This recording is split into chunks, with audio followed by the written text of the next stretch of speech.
My name is John Joseph. From an early age, I was totally immersed in sin. And as I grew older, the nature and degree of my sin became more grievous. As I transitioned into college and early adulthood, the roots of sin that had taken hold in the past began to flourish and define my life in every possible way.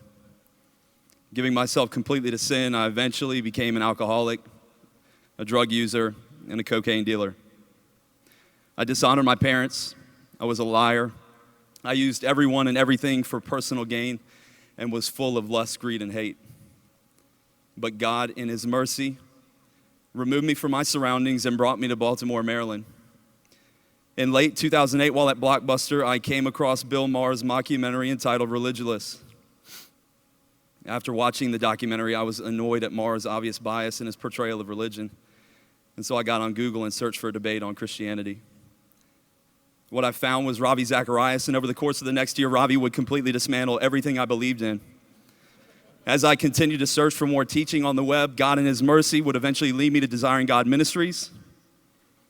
On January 5th of 2010, I sat down to listen to a message on John 3:16. And prior to beginning the sermon, Mr. Piper prayed that somebody would be brought from the darkness and into the light. Being faithful and true, our Father answered. Not 5 minutes into the message, as I sat devastated by the reality of my sin and the impending judgment that awaited, I knew that I deserved hell.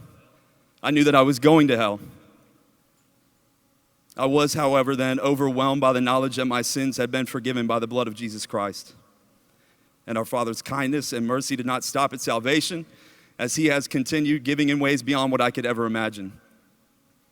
He eventually led me to a good church where through sound teaching and fellowship, He has caused me to grow and has changed my heart to want to serve Him every area of my life for the rest of my life and for the glory of His name. Had you seen me 3 years ago, you would have likely thought I was unreachable. Seriously, there's no reason for me to be standing here. I still can't believe that I'm standing here outside of God's power, but I stand here by grace as a testament to the power of the gospel. There is not a soul in this world that is too lost or too dead or too far from God's reach. You need to tell everyone this gospel. Do not underestimate the power of this gospel.